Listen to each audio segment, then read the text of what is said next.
pahlawan selalu datang paling akhir, gitu kan. Jadi kita sambut salah satu influencer terbaik di negeri ini.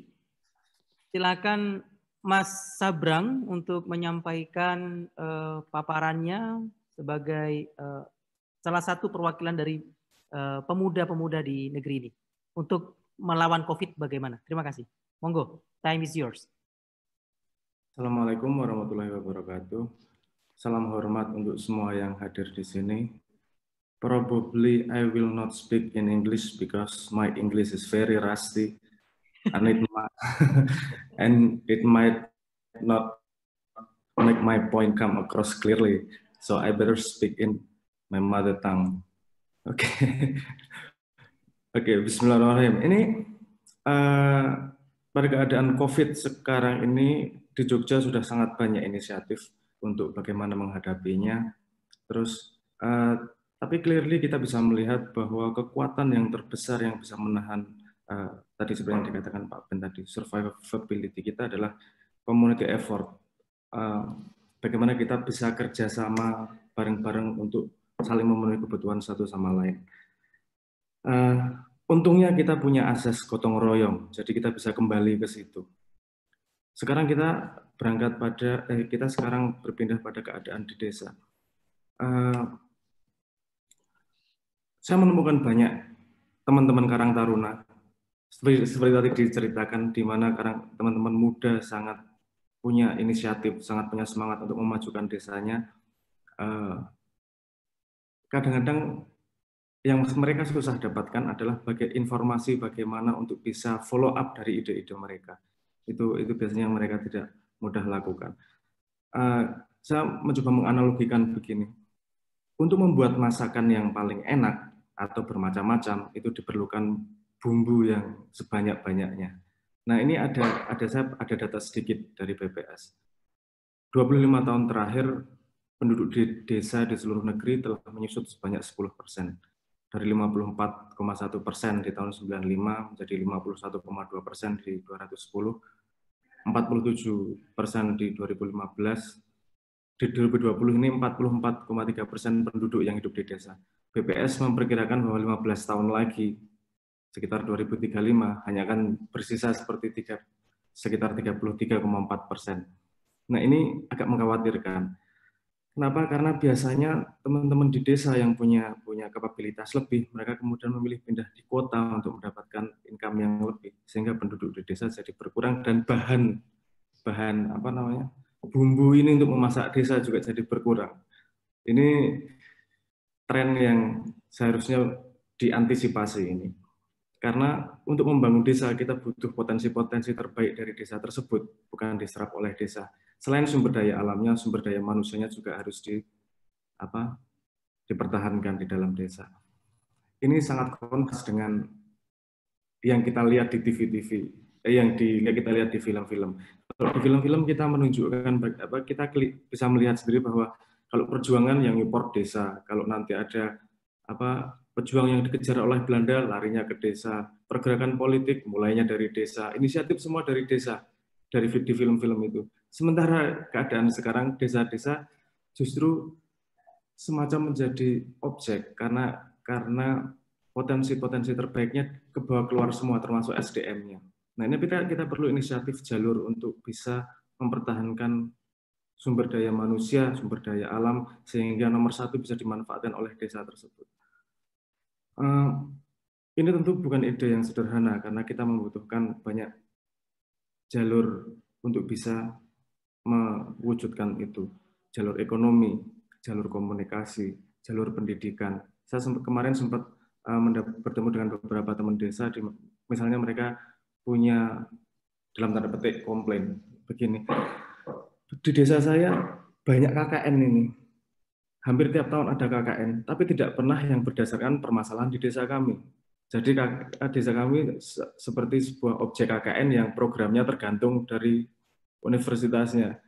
Kita punya permasalahan spesifik yang justru tidak dijawab oleh KKN. Nah, hal seperti ini yang perlu dirapikan kembali. Karena melihat kayak sekarang dari pengalaman saya muter-muter desa, keinginan desa untuk tumbuh, keinginan desa untuk maju itu sangat tinggi. Barrier utamanya adalah bagaimana mereka mendapatkan informasi yang pragmatis, cepat yang dibutuhkan saat itu. Untuk menghadapi, misalnya untuk pertanian, untuk bagaimana menghadapi keadaan hama saat ini. Mereka tidak butuh pelajaran 4 tahun di kuliah, tapi mereka membutuhkan informasi pragmatis yang dilaksanakan saat itu. Misalnya untuk usaha, bagaimana aspek hukumnya, bagaimana aspek marketingnya, bagaimana aspek off-takernya, nyarinya di mana. Nah, kadang-kadang informasi immediate itu, yang dibutuhkan secara cepat itu, mendapatkan informasinya tidak mudah. Karena di desa sendiri tidak ada otoritas informasi terhadap bidang apa. Misalnya tanya hukum ke siapa, tanya apa namanya tentang ekonomi ke siapa, itu belum tertata di kita, enggak hanya di desa sebenarnya, di seluruh Indonesia ini. Jadi kita masih senang barang yang baru, bukan senang barang yang apa, bukan senang barang yang baik, senang orang yang baru, bukan senang orang yang kompeten. Ini tadi bahkan di desa ada komplain begini, bagaimana anak mudanya mau tumbuh kalau kita selalu dihentikan oleh yang tua-tua. Ini lagi-lagi masalah sosial yang tidak mudah untuk dihadapi juga, karena budaya gotong royong juga datang dari akar yang sama dengan budaya feodalisme tersebut. Saya sangat setuju dengan Pak Ben tadi dengan presentasinya bahwa COVID ini adalah kesempatan kita untuk bisa merethinking keadaan yang ada sekarang, mempersepsi ulang terhadap keadaan yang sekarang. Kita bisa menata ulang dari bawah bagaimana kita bisa memanage resources desa untuk kebaikan desa semaksimal mungkin. Dalam keadaan COVID ini, inisiatif desa inisiatif misalnya ada, saya memberi contoh saya lupa namanya. Desa di di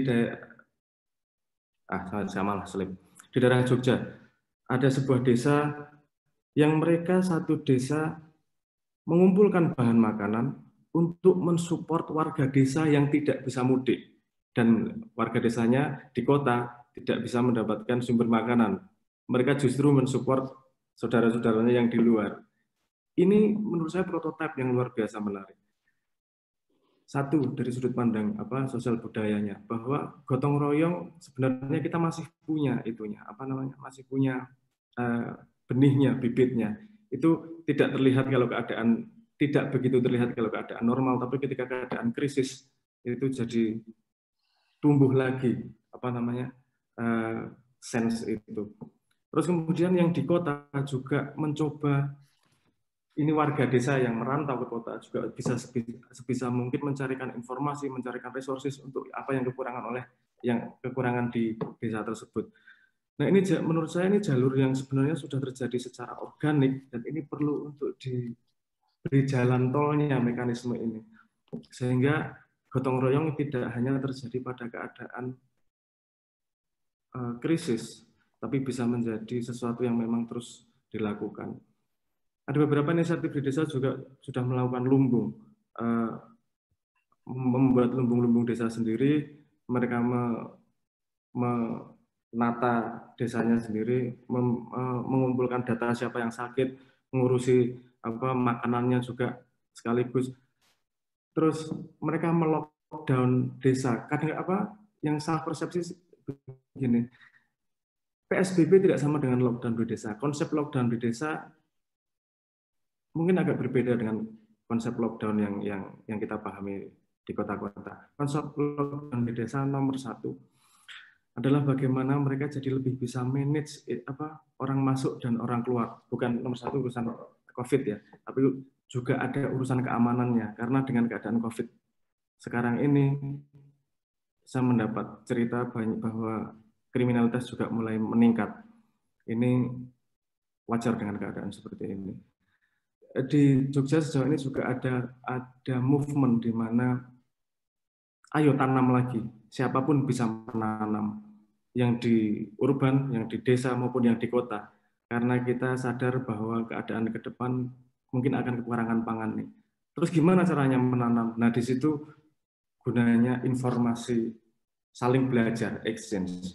Informasinya sangat menarik dan luar biasa. Dan movement ini meningkatkan gairah lagi anak muda. Tidak hanya untuk survive, ini masa depan bisa benar-benar diraih ini kalau kita benar-benar jalan. Nah, ini menurut saya semangat ini juga perlu dipupuk, perlu diberi wadah, perlu di-manage, karena jarang kita bisa mendapatkan keadaan seperti ini. Revolusi mental yang dikatakan Pak Jokowi, saya dari awal selalu mengkritik. Revolusi mental tidak akan terjadi kalau tidak ada sebuah keadaan darurat nasional yang terjadi, yang dipahami bersama. Nah, ini COVID ini membuat keadaan di mana kita semua merasakan bahwa kita pada keadaan darurat ini. Dan ini saya berharap seperti yang di slide-nya Pak Ben, kita bisa menjadi winner semua di sini. Kita membuat ini, keadaan krisis ini bisa menjadi tiang pancang untuk memulai perjalanan baru, untuk menjadi Indonesia yang baru, untuk merevitalisasi semangat yang baru, dan revolusi mental untuk menjadi Indonesia yang lebih baik. Tidak mudah itu pasti, tapi kita pasti bisa menghadapi kalau kita mau bergandengan satu sama lain.